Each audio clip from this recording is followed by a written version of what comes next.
దేశ సంపద సృష్టికర్తలైన కార్మిక కర్షక వర్గాల హక్కులను రద్దుపరిచే ప్రక్రియలో భాగమే 4 లేబర్ కోడ్స్ 3 వ్యవసాయ సాగు నల్ల చట్టాలు అని ఐఎఫ్టియు జాతీయ ఉపాధ్యక్షులు సాధనేని వెంకటేశ్వరరావు అన్నారు.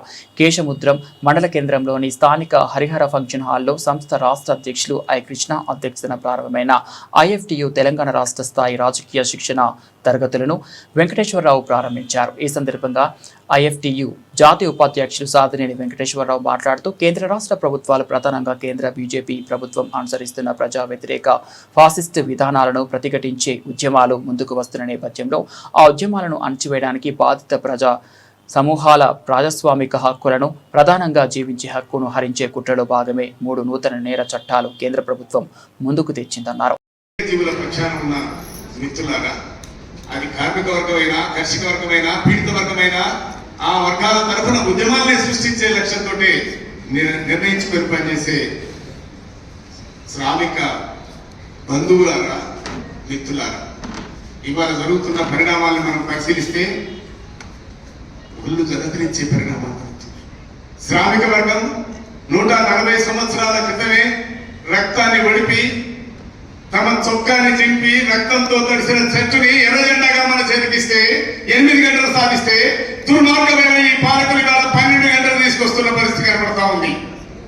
పెరుగుదల తరుగుదల, కార్మిక వర్గ హక్కు పెరిగిందా తరిగిందా? ఇంట్లో చూసుకొని భార్యలు మహాదృశ్యం చూస్తారా 12 అని చెప్తున్నా బడుతాయిని ఏమన్నా వాడు కోట్లు గడిస్తూ మన రక్తాన్ని తాగుతూ బతుకుతున్న ఆ పెద్దలకు వ్యతిరేకంగా నిలబడాలా వద్దా అనే విషయాన్ని అడుగుతా ఉన్నా. అందుకే అట్లాంటి దౌర్భాగ్యులందరూ ఇవాళ మల్టీనేషనల్ కంపెనీల బూట్లు నాకుతున్న పెద్దల మీద ఉన్న పెద్దలు, దళారులుగా ఉన్న ఈ బద్మాషులందరూ కూడా శ్రామికుల రక్తాన్ని తాగుతూ చిత్తం వచ్చినట్టు మన హక్కుల్ని తాకట్టు పెడుతున్నారు.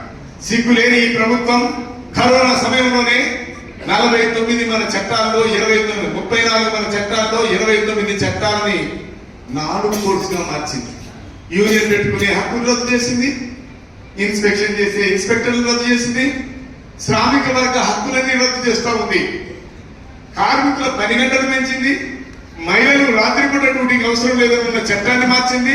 ఇట్లా లెక్కలేనన్ని మార్పులు చేసి హక్కులన్నీ కుదిస్తుంది, తీసేస్తుంది. మరి ఏం జరుగుతుంది? అందుకే మరొక వైపు రైతాంగం మీద దాడి. 3 చట్టాలు తీసుకొచ్చారు రైతాంగుల్ని నాశనం చేయడానికి, కార్పొరేట్ సంస్థలకు అప్పచెప్పడానికి.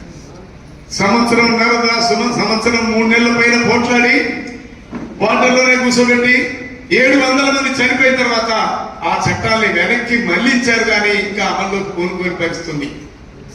ఇలాంటి దౌర్భాగ్యమైన స్థితి ఈ దేశంలోని పాలక వర్గాలు కల్పిస్తున్నప్పుడు, ఈ దేశంలో ఎగుమతుల దిగుమతుల పేరుతోటి మనుగడ సాగిస్తున్నప్పుడు సిగ్గు ఎగ్గు లేకుండా అసలు 45 గంటల ముందు లేని దేశం, వీడు సృష్టించిన దేశం ఇజ్రాయిల్ ఆర్థిక మంత్రి నిన్నగాక మొన్న ఇవాళ కూడా ఉన్నాడేమో బహుశా వెళ్ళిపోయాడు, వాడిని పిలిచి వాడితోటి ఒప్పందాలు చేసుకుంటుంది.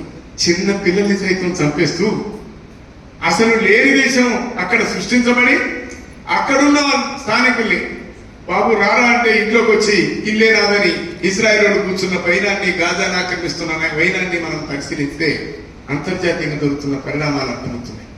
ట్యాక్స్ పేరుతో ఆడుతున్న నాటకాన్ని మనం అర్థం చేసుకుంటే, ట్యాక్స్ మన దిగుమతికి రద్దు అంటే ఇప్పుడు మన పత్తి పంటలకి లేదు ఫలితం. విదేశాల నుంచి పత్తి వస్తుంది ఇక్కడ ఫ్యాక్టరీకి, ఇక్కడ పత్తికి ధర ఉండదు.